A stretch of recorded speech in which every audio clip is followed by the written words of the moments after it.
The Black Watch window, which dominates the whole sanctuary of the Church of St. Andrew and St. Paul, was 100 years old on Remembrance Sunday 2021. It is one of 28 stained glass windows installed over a century, 1870 to 1965, in the church's 3 different locations. It is smaller and technically less difficult than the giant St. Paul window.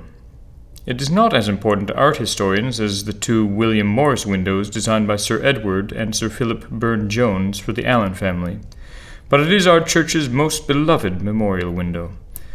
And although a centenarian, the Black Watch window seems forever young. The story begins in 1918 with the marriage of the organs from the 2 founding churches, St. Andrew's Church of Scotland on Beaver Hall Hill and St. Paul's Presbyterian Church on Dorchester Street. The original organ in St. Paul's faced the congregation and was exuberantly decorated. The light from the stained glass windows on either side of the apse reflected off the gold leaf on the exposed pipes. To accommodate the new, or nearly new, organ, the Redpath window depicting a delicate David playing a harp and the Green Shields window depicting a muscular Jonathan with his bow were removed and replaced by the organ pipes. These alterations left a black hole at the end of the enlarged apse. The 2 churches had come together during the darkest days of the Great War. In 1916, the minister of St. Paul's, Dr. Bruce Taylor, spent 6 months at the front as chaplain of the 42nd Battalion. The carnage of the Battle of the Somme perhaps explains his acceptance of the principalship of Queen's University when he returned from France. For example, on the evening of September 16th, 50% of our attacking Highlanders became casualties in the first 100 yards of the advance. It was not only soldiers who suffered from shell shock, or as we now call it, post-traumatic stress disorder.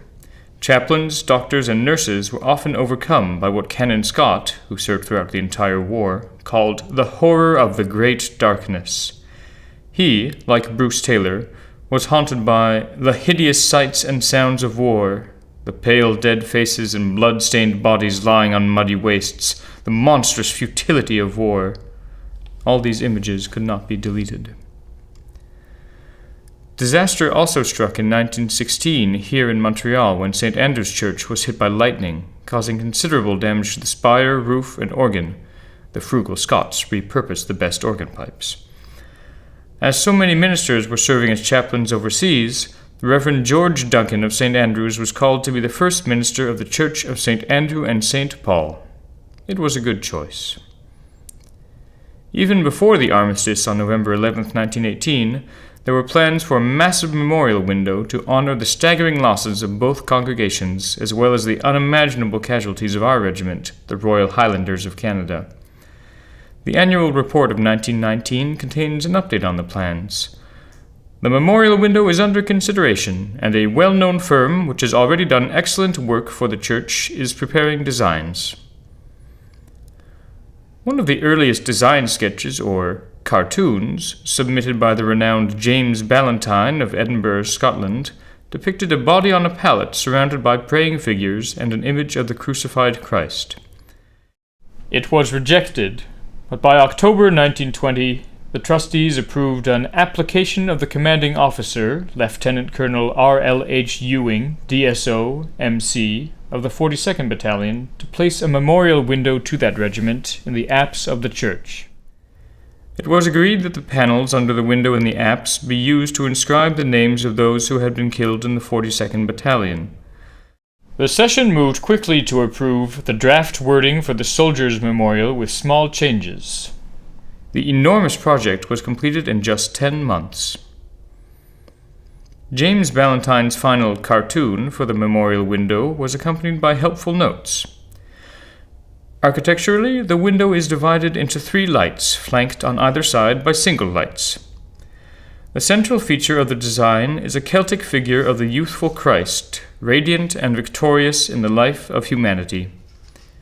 Grouped around him are the scriptural figures of David, who is holding the head of Goliath, typifying our new young army, in its conquest of right over might, and also of St. Andrew, with the emblematic cross of Scotland, to whose original regiment, the Black Watch, this battalion is affiliated. In the left-hand light is a figure of a crusader in medieval armor, with shield and sword.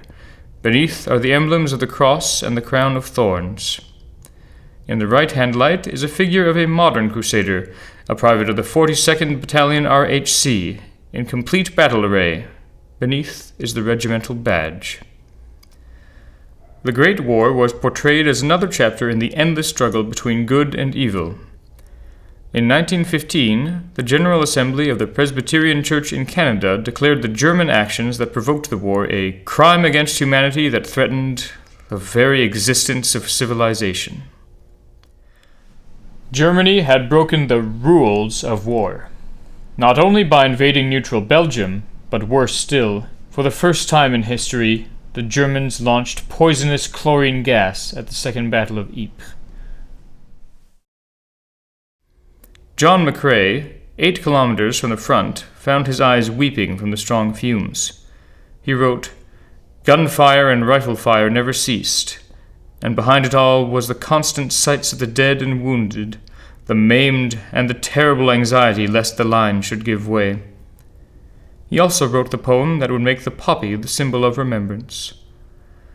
The 13th Battalion, Royal Highlanders of Canada, steadied the line but suffered such losses that the parent Black Watch in Scotland proudly added to its recruiting posters, with which is allied the 13th Canadian Battalion, RHC.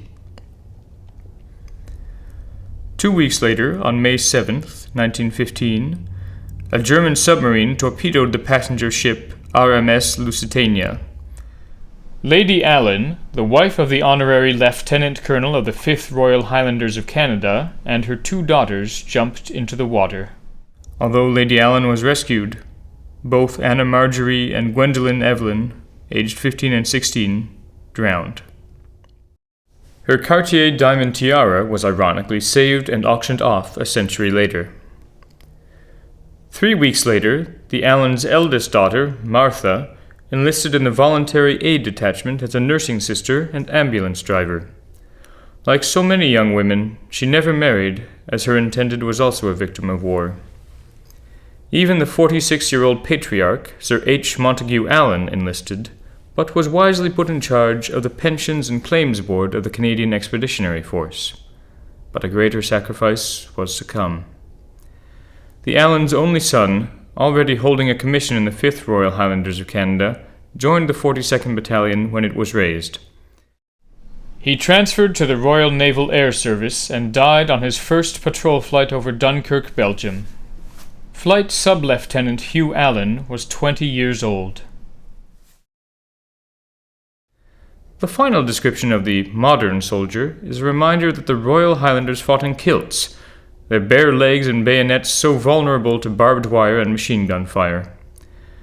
As the regimental church of the RHC, the members of St. Paul's were stricken by the casualties of both its regiment and its congregation. There is no Star of David in the original cartoon.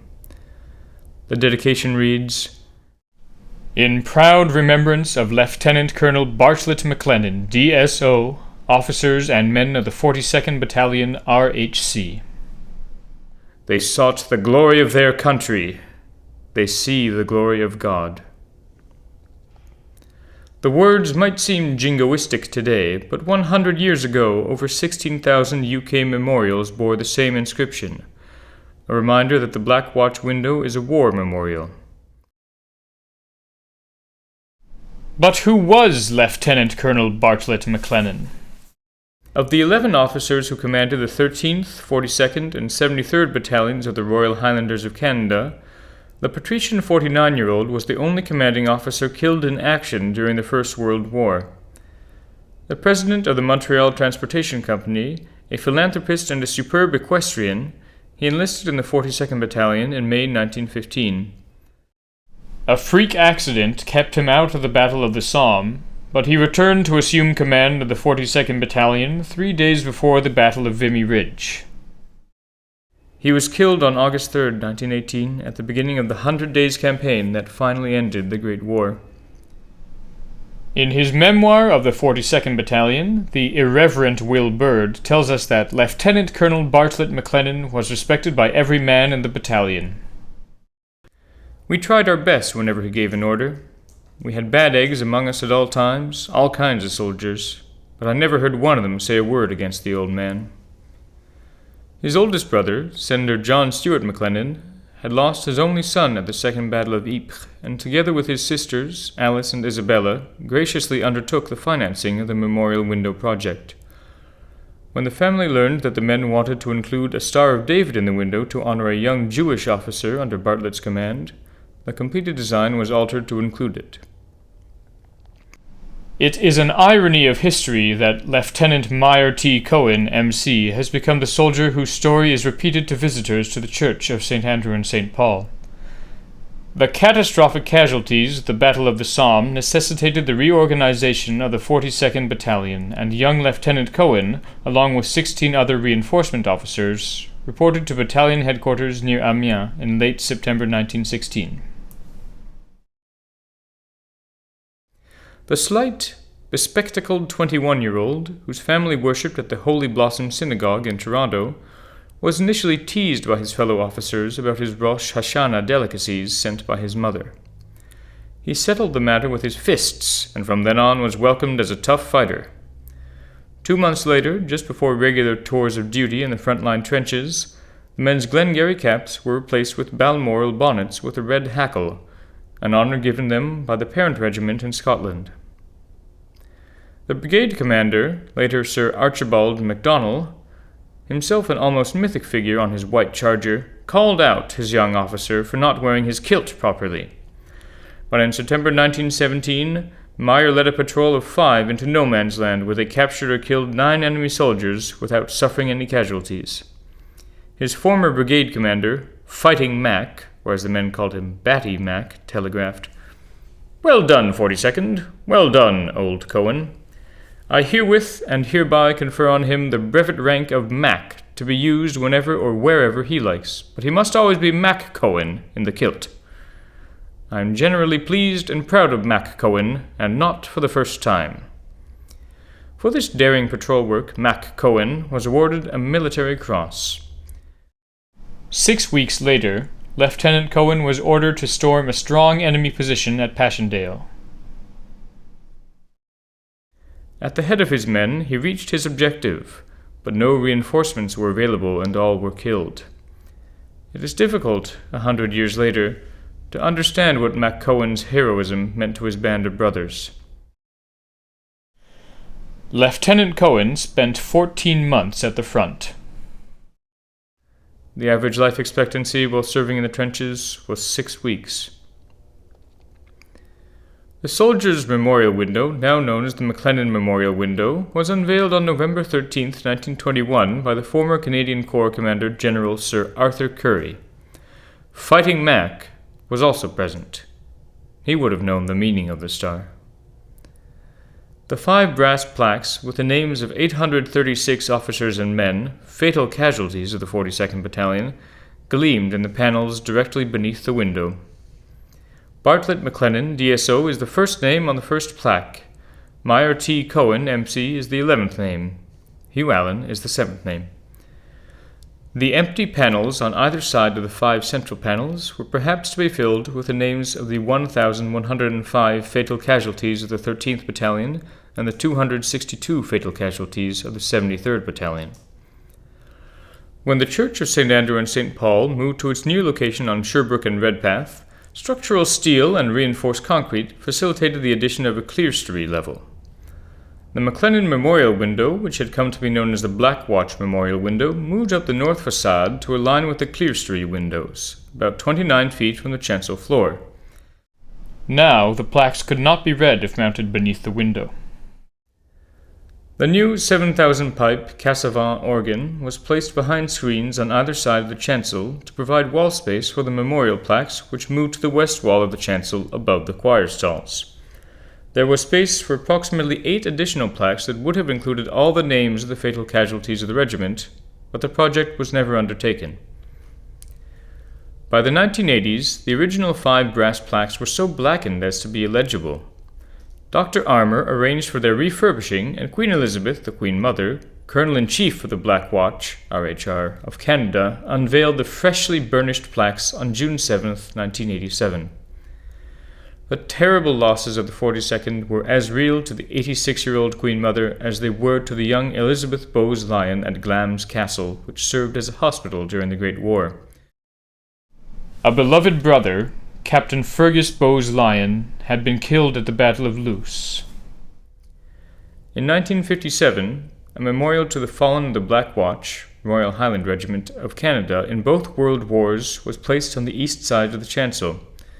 This memorial tablet is often overlooked, but it carries immense significance as the fallen of the 13th and 73rd Battalions in the First World War did not have their names inscribed on plaques, as do those of the 42nd Battalion.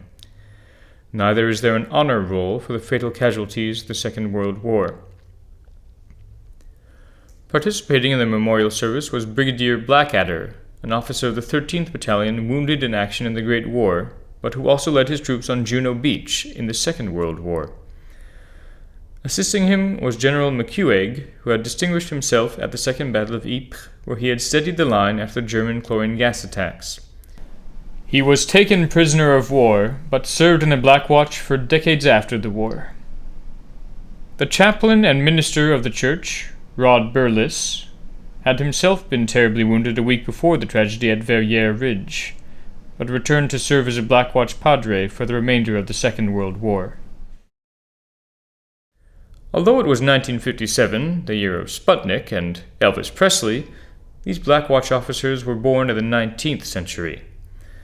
Their lives were rooted in the Victorian world of duty and sacrifice.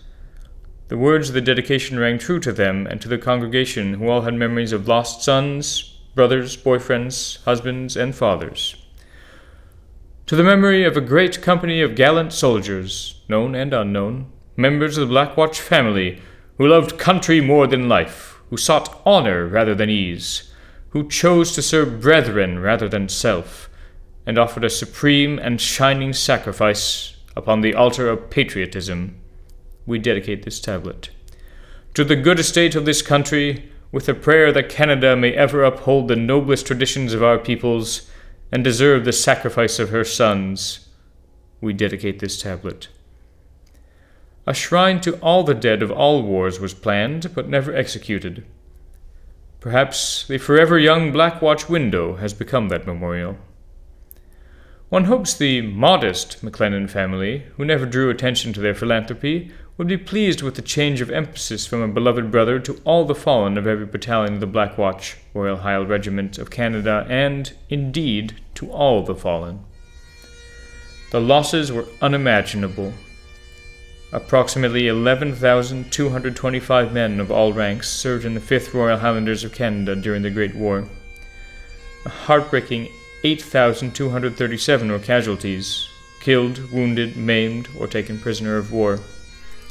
A rate of 74%, twice that of the Canadian Expeditionary Force of 37.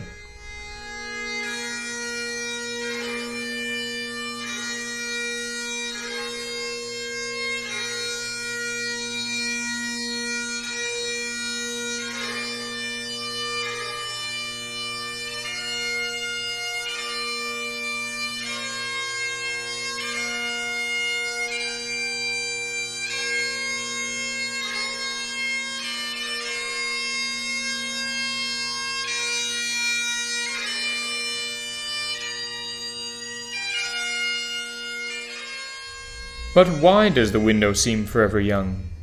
Let's begin with David, the 18-year-old shepherd boy who stepped up to fight Goliath. Malcolm Gladwell makes the case that David, an expert slinger, had the advantage of speed and maneuverability over the lumbering Goliath, qualities echoed in the young Myer Cohen in the star over David's right shoulder. And like David, both the medieval crusader and the Black Watch infantryman were volunteers. There is even a young St. Andrew depicted in the regimental badge who traveled beyond the civilized Roman Empire to preach in what is now Ukraine. St. Andrew is the patron saint of Ukraine. A Banksy mural in the war-torn Ukrainian city of Borodyanka perfectly captures the conflict in ancient David and Goliath imagery. Which brings us to the central image. Dr. Armour has suggested a possible interpretation. The ever-young and idealized Savior volunteered himself for the cruelest and most despicable of deaths for what he believed in. But the horror of the crucifixion, the original idea for the window, was conquered by the glory of the resurrection. It is easy to forget that this spectacular window is only part of our war memorial. Let's reunite the 5 brass plaques inscribed with the names of those who had been killed in the 42nd Battalion with the Black Watch window. Together they comprise our war memorial, but they have been separated for over 90 years. We are now familiar with the stories of McLennan and Myer Cohen, but let's learn about the final sacrifice of the 42nd Battalion on the last full day of the war, November 10, 1918. The Canadian Corps commander, General Currie, had orders to capture the city of Mons, the Belgian city where the British were driven out by the Germans 4 years earlier. Will Bird of the 42nd and his mates protested the order, but obeyed nonetheless. In a harrowing personal memoir, he recounted the fate of his band of brothers. "Whee! Crash! A slamming explosion! I looked at Jones. He had been killed instantly. I swung around to see Tom Mills falling. His wrist was almost severed, but as he sank back on the floor, I saw he had a fearful wound in the stomach. His brother went wild." As the platoon moved forward, they learned 2 more of their battalion had been killed. Who were these 4 young soldiers? Private Thomas Mills was a teamster before the war. He and his brother Jim lived on Blurry Street in Montreal. He was 23. Lance Corporal Bernard Robert Jones was born in Stoke-on-Trent, England. The tall 29-year-old former carpenter supported his mother, who had moved to South Africa. The 24-year-old native New Brunswicker, Private Joseph Andrew Daigle, was a laborer before the war. He wanted his medal sent to his brother Telesphore. The youngest, Private Benjamin Brigden, was a newsboy in London, England, before seeking a new life in Calgary, where he enlisted at age 18. He was 21 on the last full day of the war. There is not a Presbyterian among them. Mills and Brigden are Anglicans, Jones and Daigle are Catholics, and Bird, the chronicler, a Methodist. Thomas Mills's headstone and the faded image of the young newsboy, Brigden, are poignant reminders that a whole generation of young men were lost. The 42nd Battalion led the victory march into Mons on November 11, 1918. There was a solemn funeral the following day when the final 4 casualties were buried next to the parent Black Watch soldiers who had been killed over 4 years before. Later in England, Will Bird was awarded a military medal for his courageous actions on those last 2 days of the war. The returning Highlanders may have still looked young, but they all had aged in ways we can never know. While the unveiling of the Black Watch window focused on the Army brass, another church parade 6 months later, in May 1922, touched the hearts of hundreds of Black Watch veterans. The officers and men of the 13th, 42nd, and 73rd Battalions formed up in their old companies and battalions, each carrying its own colours. They marched from the Armoury on Blurry to the Church of St. Andrew and St. Paul on Dorchester Street, where the colours were laid up in the chancel of the church. 10 years later, on October 2nd, 1932, and just 10 days after the dedication of the new Church of St. Andrew and St. Paul on Sherbrooke Street, there was another impressive regimental church parade. The old colours of 1862 and those of the 3 overseas battalions were again laid up. They have been hanging over the choir ever since, and they will remain there until they disintegrate. On the return march to the Armoury, General Sir Arthur Currie, the Royal Highlanders' wartime corps commander, took the salute for the last time. He died the following year. The colours, visitors call them flags, are also part of the soldiers' memorial. The last colour was presented in 2009 by then Prince Charles, now King Charles III, the Colonel-in-Chief of the Black Watch RHR of Canada. But it is the window and the Star of David which get all the attention.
parlez-vous. Mademoiselle from Armentiers, parlez-vous.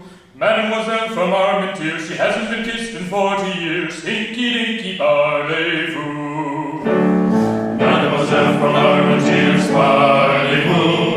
Mademoiselle from Armentiers, parlez-vous. Our talking in Armentiers, from the spell of 40 years. Hinky-dinky, parlez-vous. Mademoiselle from Armentiers, parlez-vous. Mademoiselle from Armentiers, parlez-vous. You didn't have to know or not to know the reason men go wrong. Hinky-dinky, parlez-vous. Mademoiselle from Armentiers, parlez-vous. Mademoiselle from Armentiers, parlez-vous. She's the hardest working girl in town. She makes her living upside down. Hinky-dinky, parlez-vous. Mademoiselle from Armentiers, parlez-vous. Mademoiselle from Armentiers, parlez-vous. She sold her kiss for 10 francs, soft and juicy, sweet as a peach. Hinky-dinky, parlez-vous. Mademoiselle from Armentiers, parlez-vous. Mademoiselle from Armentiers, parlez-vous. I am more fond that I could tell beneath the sheets with Mademoiselle. Hinky-dinky, parlez-vous. Mademoiselle from Armentiers, parlez-vous. Mademoiselle from Armentiers, parlez-vous. I didn't care what came of this, I went to join the infantry. Hinky-dinky, parlez-vous. Mademoiselle from Armentiers, parlez-vous. Mademoiselle from Armentiers, parlez-vous. He always says yet all the same, if only gets the belly ache. Hinky-dinky, parlez-vous. Mademoiselle from Armentiers, parlez-vous. Mademoiselle from Armentiers, parlez-vous. They say they mechanize the war, so what the hell are we marching for? Hinky-dinky, parlez-vous. You might forget the gas and shells, parlez-vous. You might forget the gas and shells, parlez-vous. You might forget the groans and yells, but you never forget the mademoiselles. Hinky-dinky, parlez-vous. Mademoiselle from Armentiers, parlez-vous. Mademoiselle from Armentiers, parlez-vous. Many and many a merry man wants to go back to France again. Hinky-dinky, parlez-vous. Mademoiselle from Armentiers, parlez-vous.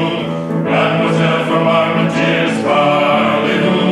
Just blow your nose and dry your tears, we'll all be back a few short years. Hinky-dinky, parlez-vous. Mademoiselle from Armentiers, parlez-vous. Mademoiselle from Armentiers, parlez-vous. Mademoiselle from Armentiers, she hasn't been kissed in 40 years.